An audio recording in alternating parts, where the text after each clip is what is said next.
mirror on the wall, who's the saddest one of all? Linda was never the good witch. Gossip and spreading rumors will be your downfall. She threw her into the dead ditch. Jealousy makes you lose everything that's the cost. How about you just stay in the land of the lost? Besties with the witch of the west. Hate on us, but you're still obsessed. Getting me to be the big bad villain, babe, go get a psychoanalysis. Because I know I'm one in a million, but it's fine, I'll be your protagonist. You're talking too much, we can all hear your whispers. Calling us wicked is a little insulting. You gave them to her, but you can keep the rest with birds. Thought you were a girl's girl, but that's just disgusting. You can call me the bad witch, but I'm not the snitch. So tell me which is which? Which is which? Which is which is which?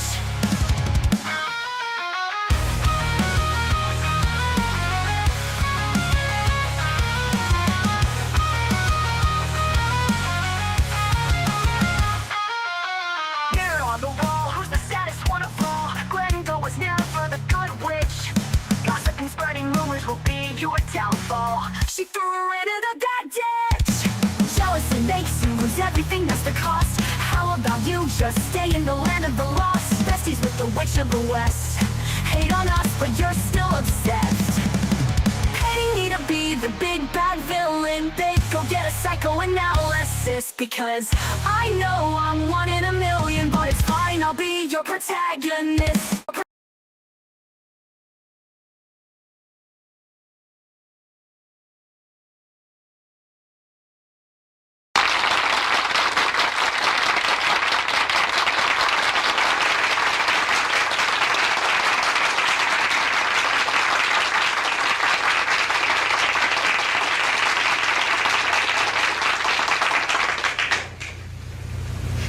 Friends,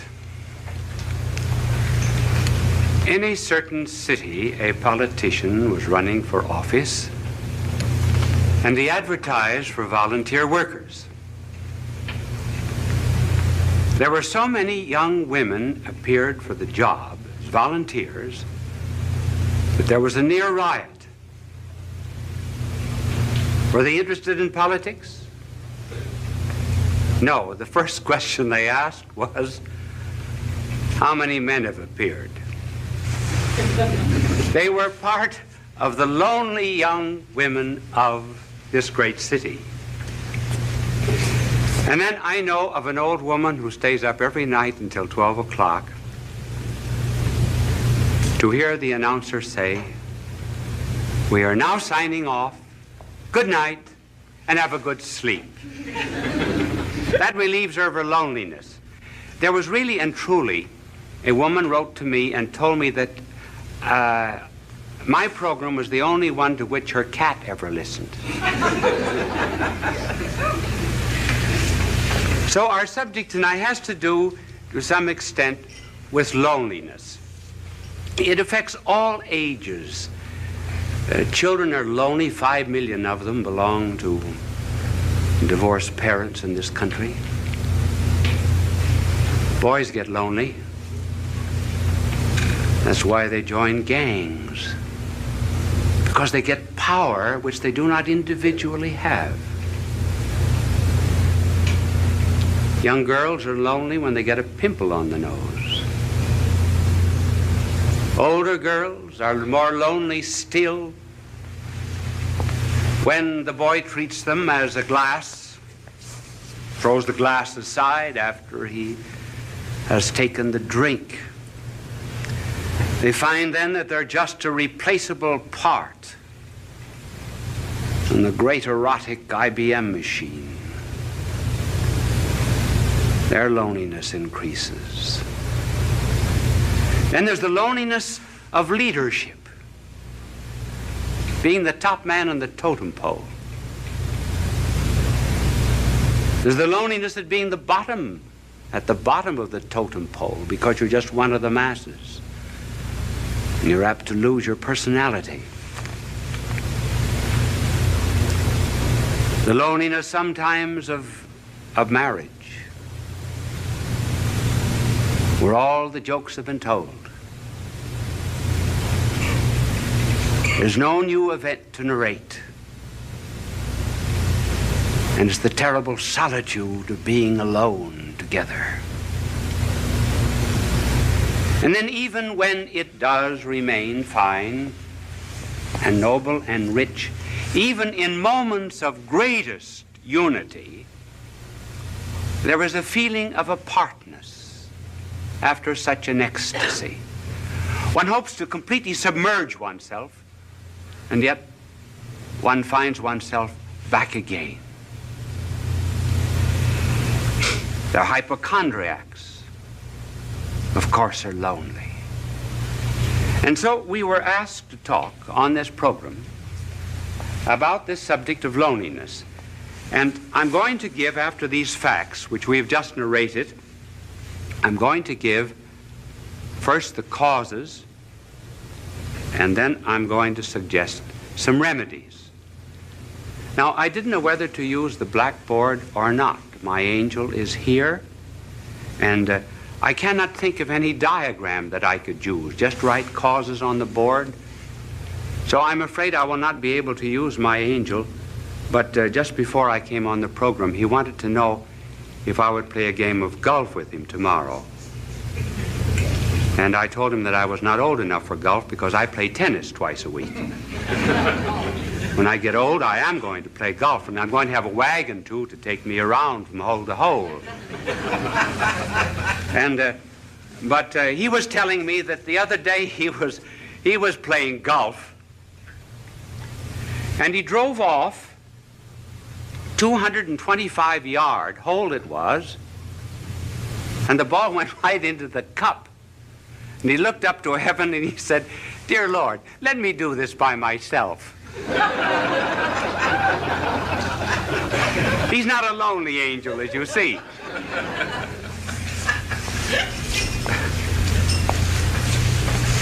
Now, what are the causes of loneliness?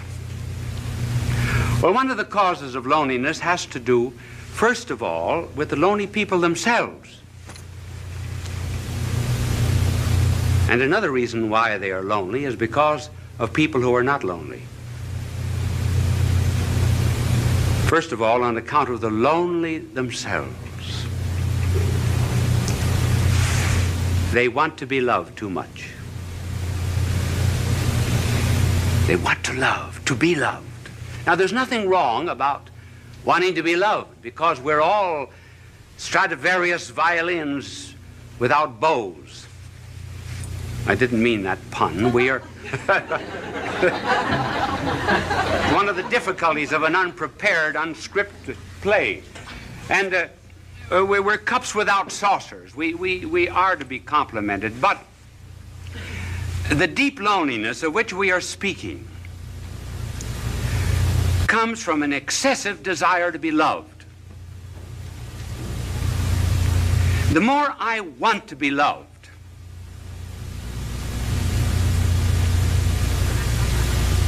the less I am loved. The less I'm loved, the less lovable I become. The less lovable I become, the less I'm capable of loving others. And that's how, by a desire to seek only oneself and to please oneself, one gets caught like a bird in a fowler's net. And the more one struggles to get out of this loneliness, the more one is captured by it. And just take some concrete examples of this desire to be loved. I know of a mother whose daughter was away at college.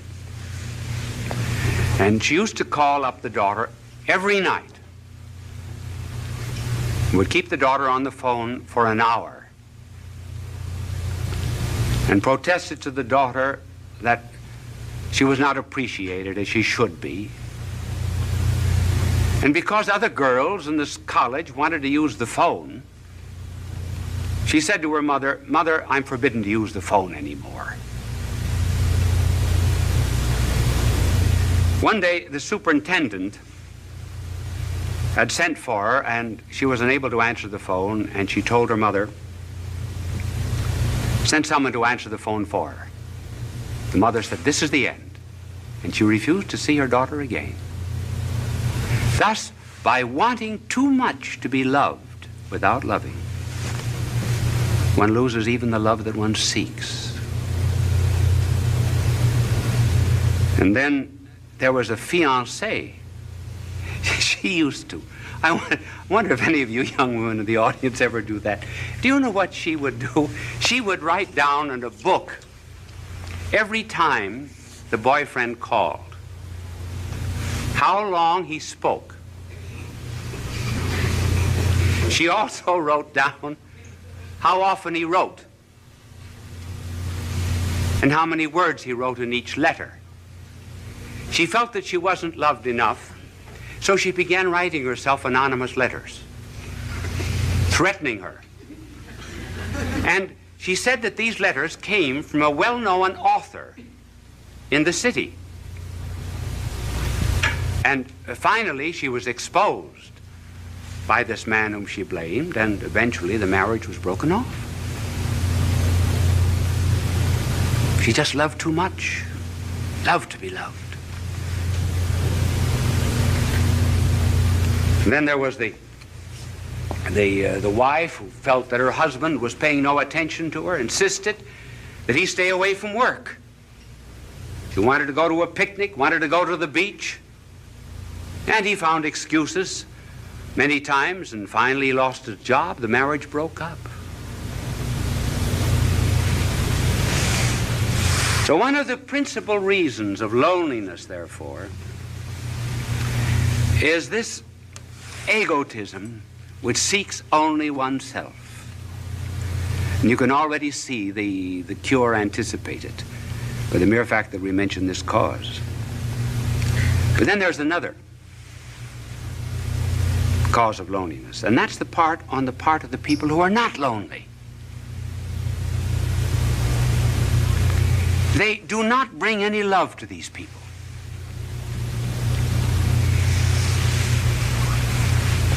Do you know what we should do? We should really concentrate a great deal on certain types of people.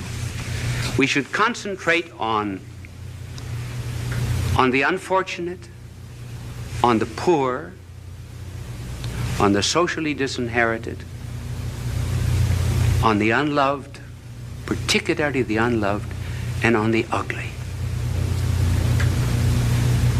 And we bring love to them. We put love into them. Then they become lovable.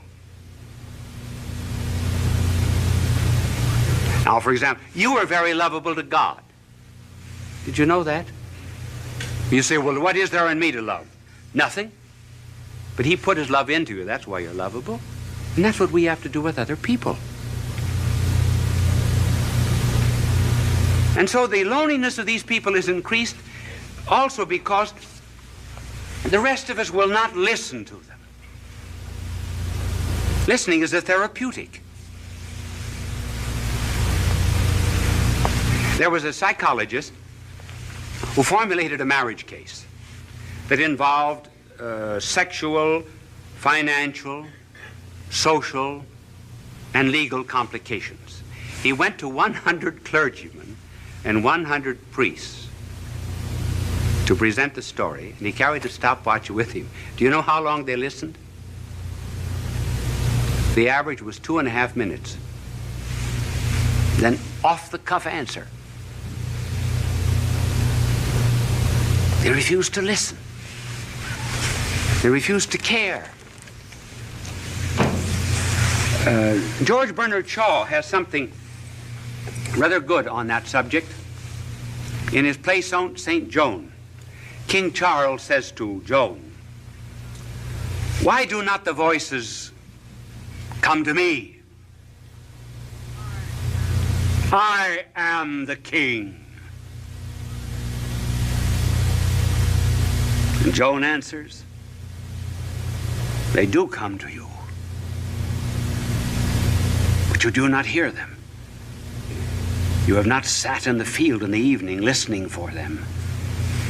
If you prayed from the bottom of your heart and listened to the thrilling of the bells and the trilling of them after they had stopped ringing, you would hear the voices, just as I do. In other words, listening is a therapeutic, a cure for lonely people. We do the same thing with our prayers. We wouldn't do to a doctor what we do to God. Would we go into a doctor and mumble off all of our symptoms and then say, "Bye, doctor"? Not listen.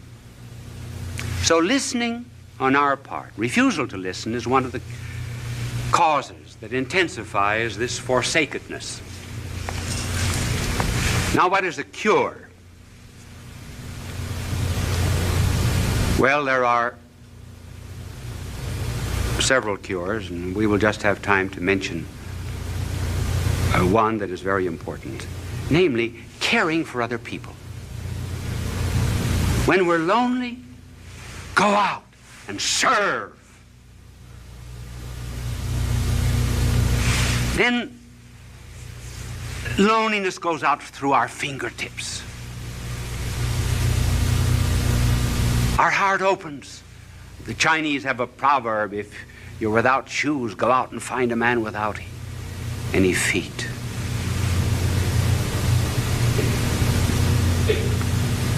Caring for others. I remember when I first went to Europe to study, to do my university work as a young priest. The first Christmas I was lonely. I was really lonesome. I think it was the only time in my life I was lonesome.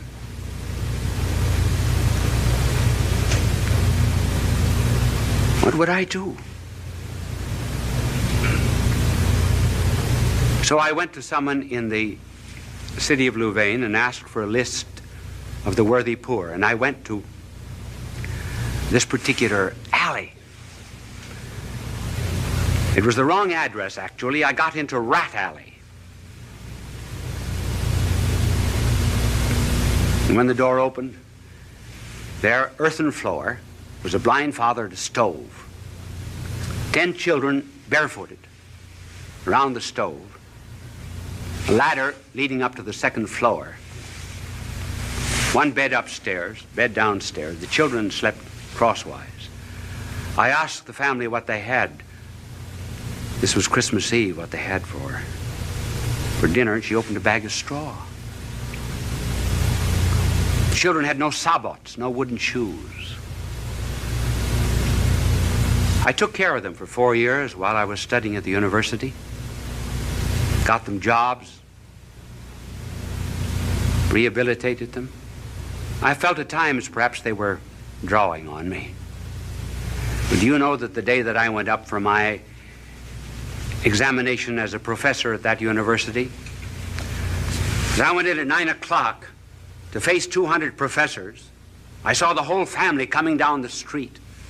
I asked them where they had been, and they said, for the last 2 days, we've been at a shrine praying for you that you would pass the examination. We walked all the way back. I was never lonesome again. That's the cure. Helping the neighbor. But here's something to remember, too. We think we should not be lonely. In this age of psychiatry, there are 2 or 3 conclusions that our world has drawn which are false. One is that we should never have a tension. Certainly we have tensions. We must have them. We've got body and spirit, and they go in opposite directions. They have 2 different landing fields. Certain tensions are normal. If we didn't have them, we would be abnormal. And then we're lonesome. Sure. There's a metaphysical loneliness. Perfection is not here. This is not our home.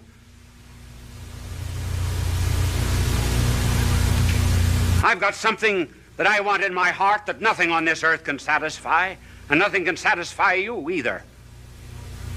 And we know it very well. So what's the cause of this loneliness? What are we looking for? Well, we say we're looking for God, yes. But then I know what you will answer. What does God know about loneliness? Now, that's a good question. That's a good question. What does he know about loneliness? Does he know anything about the loneliness, for example, of a babe in Afghanistan who has no better home than just straw? Does God know anything about the loneliness of a mother who has to gather up a child in order to escape a dictator and fly halfway across Africa?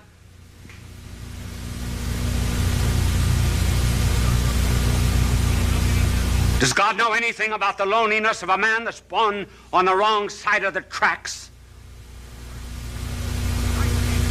Who's isolated socially from people simply because his hands are calloused with common labor and is denied decent society? Sure, does God know anything about that kind of loneliness, for example, in which one is expelled from a city, disowned by one's own people? Does he know anything about the loneliness of being deserted by friends? Does he even know anything about the loneliness of feeling doubts? Doubts even about religion, doubts even which one cries out, "Why hast thou abandoned me?" Does God know anything about these things? Yes, those are good questions. Now suppose that there was a figure that came into all of this loneliness and so immersed himself in it that he would not immunize himself from it, would not cut himself off from it. Would you, for example, be the only one on the battlefield that was whole and not help any of the wounded? And so if there was a figure that came into this world of ours and refused to isolate himself from loneliness and felt it so much that blood poured out from his body, felt loneliness so much that as if all the robberies of the world were thrust into his hands, as if he himself were guilty, that felt all loathsome carnality so much that his flesh was hanging from him like purple rags. Suppose someone came into this world and went into all of this loneliness, took it all, and was not overcome by it, but conquered it all. Then what? Then I may be lonely every now and then, but I'll not be overcome by it. Then I have a captain, kind of a captain who presses not a button in heaven from a celestial command. But I have a captain who stumbled to a throne.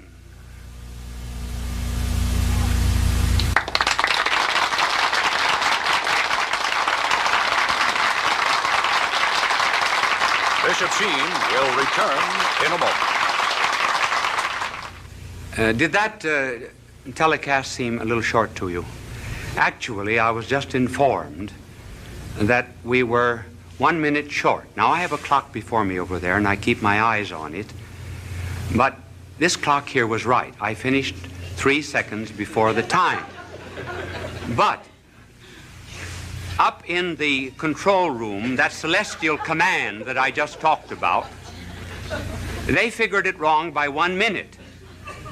So they asked me if I could, instead of coming out for a very brief closing, come on and talk to you for 1.5 minutes. Now, you are put to the test. If that telecast seemed very short, you are enjoying it. We would say time passed like anything. If you were not enjoying it, it seemed very, very long. As a matter of fact, this 1.5 minutes will seem interminable to you.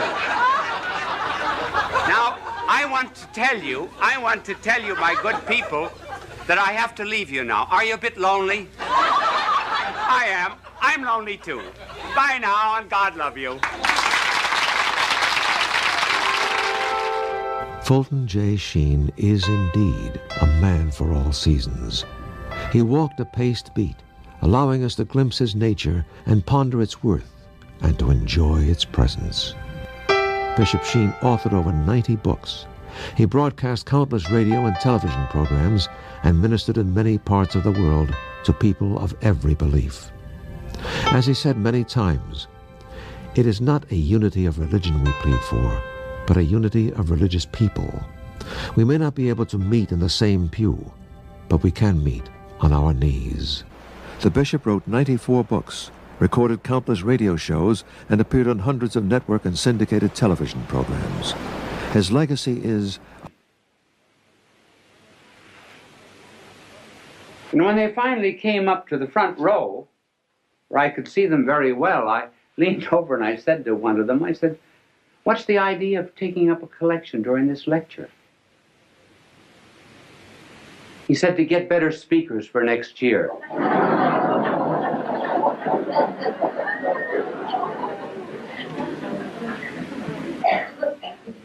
So I am not presenting myself as a model to you on how to talk. It's just merely that there have been so many letters coming to me asking me to give a few suggestions that I will give them to you. They are only personal. They may not apply to everyone, but I will give them to you for what they are worth. If I can talk now, I certainly couldn't always talk. There came a turning point in my life. It was in college when I was a freshman. I was on the debating team, which was in the college that I attended a great honor because they put a tremendous premium on debating. I thought I was good because, after all, I was picked as a freshman. I had to be good. And the night before the debate with Notre Dame University, the coach of our debating team, Father Bergen, called me over to his office and he said, "You are the worst talker we've ever had in this college." Well, that was a terrible shock to me. I said, "Well, if I'm so terrible, why did you pick me on the team?" He said, "Because you can think, not because you can talk." But he said, "You're going to learn to talk before you leave this room. Take a paragraph out of that speech, any paragraph you like." I remember we were talking on the Merchant Marine. I'll never forget, the paragraph began, "I think it needs no argument to prove," and so forth. So he said, "Stand up there against the wall," which I did. Now he said, "Go over that paragraph." At the end of it, he said, "Do you see your mistake?" I said, "No." "Go over it again." Went over it 1 hour, 2 hours, 2 hours and a half. I was dead. So was he. And every 2 or 3 minutes when I finished it, he would say, "Do you see your mistake?" I said, "No." But being naturally quick, after 2 hours and a half, I saw it. He said, "Do you see your mistake?" I said, "Yes, I think I do. I'm not natural." He said, "That's right. That's all." And he dismissed me. You notice how often speakers, as soon as they get up on a platform, or ministers or priests in the pulpit, everything changes, their voice changes, their attitudes, their poses. I think many prayers that we say we're not talking to God. We're talking to an audience, particularly prayers at banquets, and inaugurations, and so forth. And we put on artificial poses. "Oh God, we ask thee to send down upon us thy benediction, thy blessing upon the sailors who are at sea, the merchants at their counting table, the lawyers at their bar." Well, that's not the way people talk. So, being natural and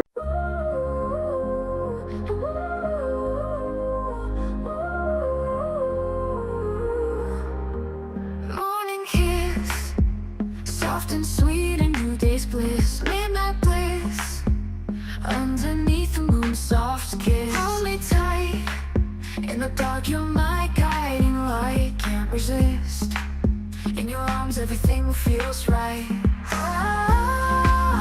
And every touch my heart ignites. It new, my love, there's no more fight. You are a star in the world, you're the brightest spark, shining bright, illuminating every darkened night. In my heart, with you loves the world go on all the night. In your embrace I take flight. Ooh.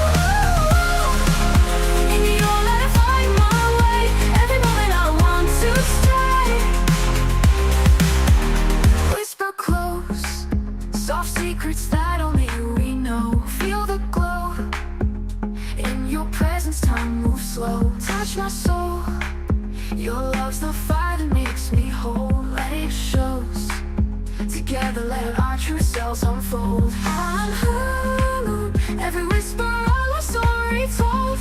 In your eyes, my heart's been sold. You are a star in the world, you're the brightest part, shining bright, illuminating every darkened night. In my heart, with you lost a work of art. All the night, in your embrace, I take flight. Oh baby, with you every day feels right. In your love, I find my light. Stay with me, let's dance under the moonlit sea. Just be free, in your arms I find my plea. In your light, I find strength, I find my might. I believe in this love we're meant to be. Ooh, in your light, my dreams take flight. With you, everything feels right. You are a star in the world, you're the brightest part, shining bright, illuminating every darkened night. In my heart, with you lost a work of art. All the night, in your embrace, I take flight. Oh, oh no, together we shine so bright. In your love, my heart's alight.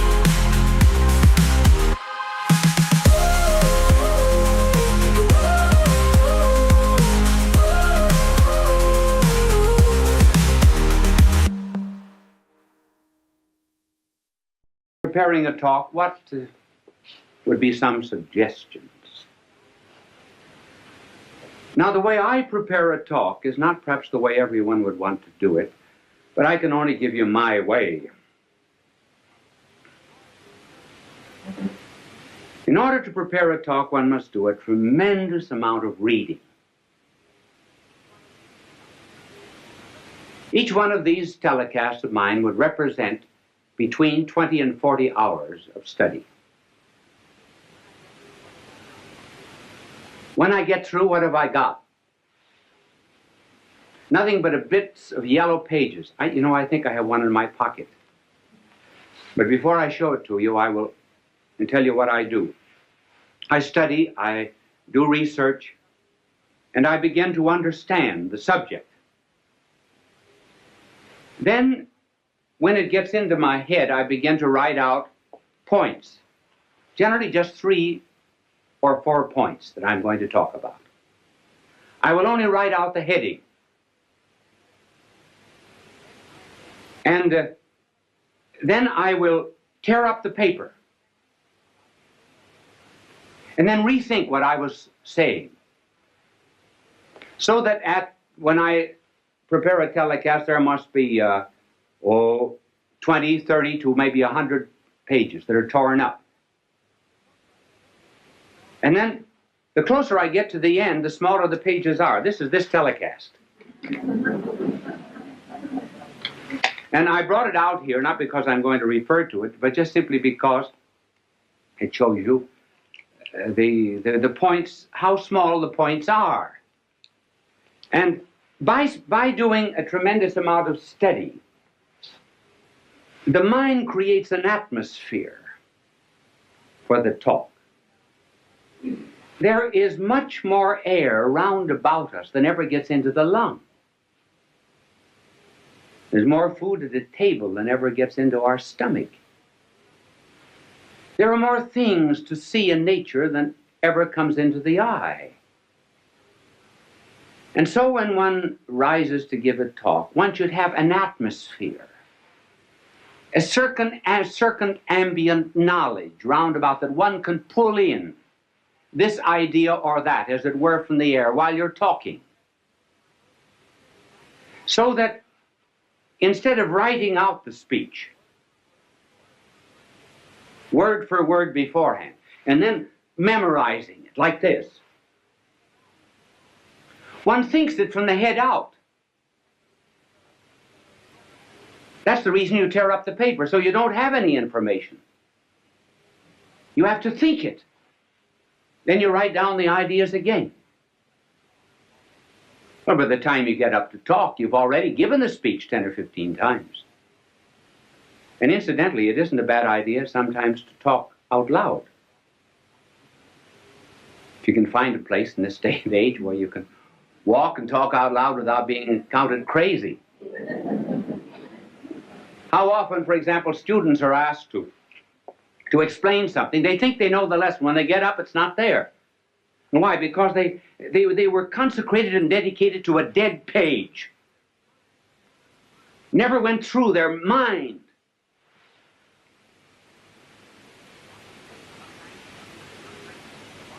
Sometimes teachers are just textbooks wired for sound. And studying is nothing but what is in print, passing from the mind of the book to the notebook of the teacher, or rather from the notebook of the teacher to the notebook of the student without passing through the mind of either. Now, this method of preparation is hard. It's very much easier to write something out and then to learn it than to do it this way. Sometimes if you do not feel well when you're giving a telecast or a lecture, thoughts do not come. You cannot always recall exactly what you had in your mind. But at any rate, there's a spontaneity. That's what people like. Even the mistakes you make. Now, one of the reasons, for example, why people like to have me draw is because everybody in the audience can draw better than I can. They feel they're far superior, and rightly so. So if I make a mistake in talking, fine. That's good. They say, I could do it just as well as that. And they can. This method, while it's harder and is a wonderful preparation for absorbing knowledge, has difficulties. One difficulty is that there are some people who give speeches who must write them out. For example, the President of the United States has to have his speeches written because every word is important. Then, too, there are some things that are not worth learning.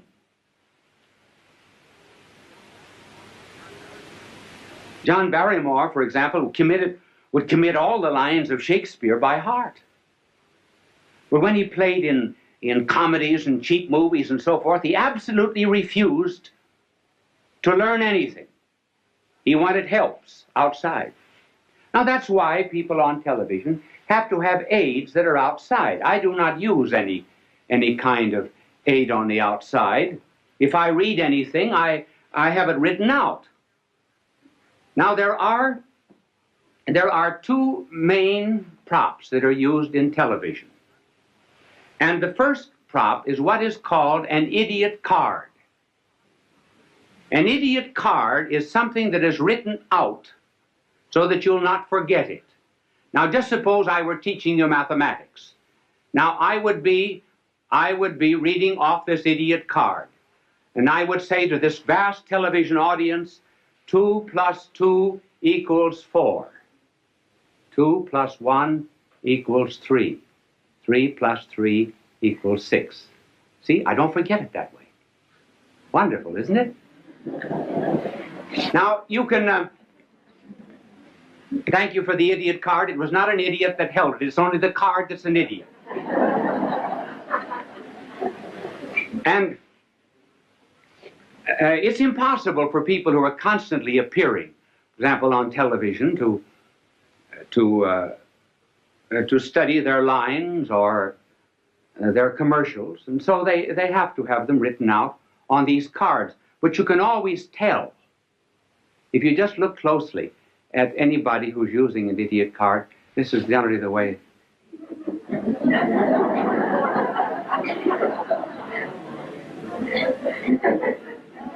So do not be hard on them. If I were saying something that was not worth committing to study, I certainly would use one too. Now there's another prop which is better. And that is what is called a teleprompter. And a teleprompter will have a whole speech on it. For example, when you hear people giving speeches on television, 999 out of 1,000 are using a teleprompter if they do not have the paper before them. Many of the commercials which you hear are written on teleprompters. And a teleprompter rolls. Now, I was watching a television show once where the teleprompter got caught. And that's kind of hard. Now, for example, if I were using a teleprompter and I didn't know my lines, now this is exactly what I would have written out. My name is Bishop Fulton J. Sheen. My address is 366 Fifth Avenue, New York. See, then I don't forget. Now, this is the teleprompter. These are some of the aids that are used in television, and television simply could not exist without them. And they are helpful, too, simply because one is apt to forget. Many times, you're standing before a television camera, momentarily I can't think of the next point. Well, I'll throw in a story or something till it comes back to me. You don't know it, but I do. I don't get too embarrassed. I don't get flustered because I can't remember it. I remember, I was giving a talk once in Ireland at the Eucharistic Congress. I've forgotten when it was, sometime, a long time ago. If there was ever a time in my life I wanted to do well, it was then. And I was reciting a poem that I know just as well as I know the Our Father. And it was a poem written by an Irishman, Joseph Mary Plunkett. And the poem was, I see his blood upon the rose, and in the stars, the glory of his eyes. His body gleams amid eternal snows, his tears fall from the skies. I see his face in every flower. The thunder and the singing of the birds are but his voice. And carven by his power, rocks are his written words.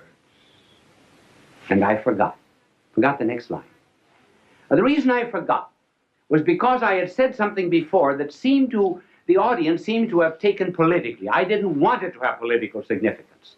So while I was reciting this poem, I was giving myself an intellectual spanking. And I spanked myself so hard that when I got to the 9th line of this poem, I forgot. And I said to the audience, I forgot. Well, tremendous crowd there, tens of thousands of jaws dropped in disappointment. And when an Irish jaw drops, it collapses. So I had to get myself out of the difficulty. There came to me then a line of Patrick Henry.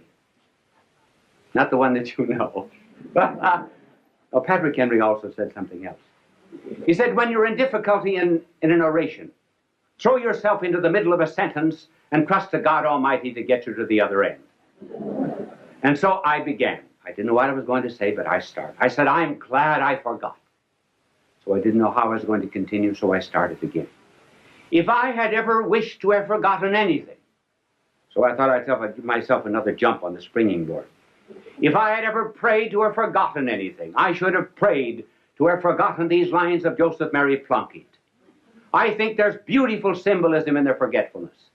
And that symbolism is that standing on the anvil of Ireland's soil, one should be able to hammer and forge out the sparks of his own poetry and not be dependent upon a magnanimous soul like Joseph Mary Plunkett.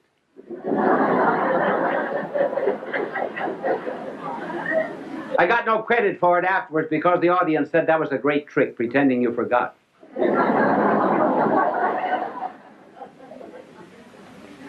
It is always well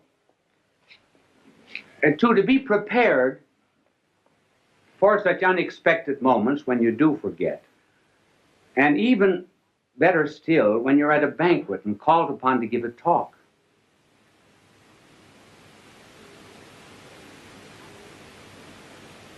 And you have to begin with something that is not too heavy. In fact, one should always begin with something that's not too heavy. For example, you just simply cannot begin a speech by saying, ladies and gentlemen, Accipitor frontalis, the convoluted convolutions, the metaphorical avicliarum pelviarum. That's a little too serious. You have to start with something that's common to the audience. Now, I think the best story of all for being called upon to talk without preparation and unexpectedly was the delightful story of G.K. Chesterton. He was called on, and he said, during the days of the persecution of the Christians, 2 Christians were out in the Colosseum. And some lions that had been released for 12 days, had been starved for 12 days, were released from their cages. They bounded out across the Flavian sands, were about to precipitate themselves upon the poor Christians. When the Christians reached out their arms, put them around the lion's neck, and began to say something in the lion's ear. Well, the emperor was furious. He came for blood, not comedy, because the lions went back again to their cages without touching the Christians. So the emperor, being furious, ordered other lions that had been starved for 4 weeks released. They bounded out after their prey, were about to precipitate themselves upon the Christians, and the Christians reached out their arms, put them around the lion's neck, whispered something in the lion's ear, and the lions left them and went back again to their cages. The emperor sent for the Christians. What are you doing to my starving lions? Nothing. Nothing but whispering something. But what do you whisper? The Christian said, we say, after this meal, you have to give a speech.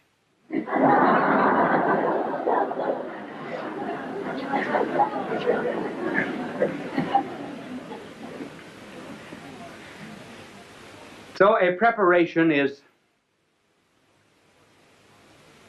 the most important part of the talk. And then as regards delivery, what is important is sincerity, meaning what you say. Children are the best judges of anything that's heard on television. I do not mean dramas where there's an artificial emotional interest created, but children who may not understand what is being said. They know whether the speaker is sincere or not. Incidentally, that's a good word, sincere.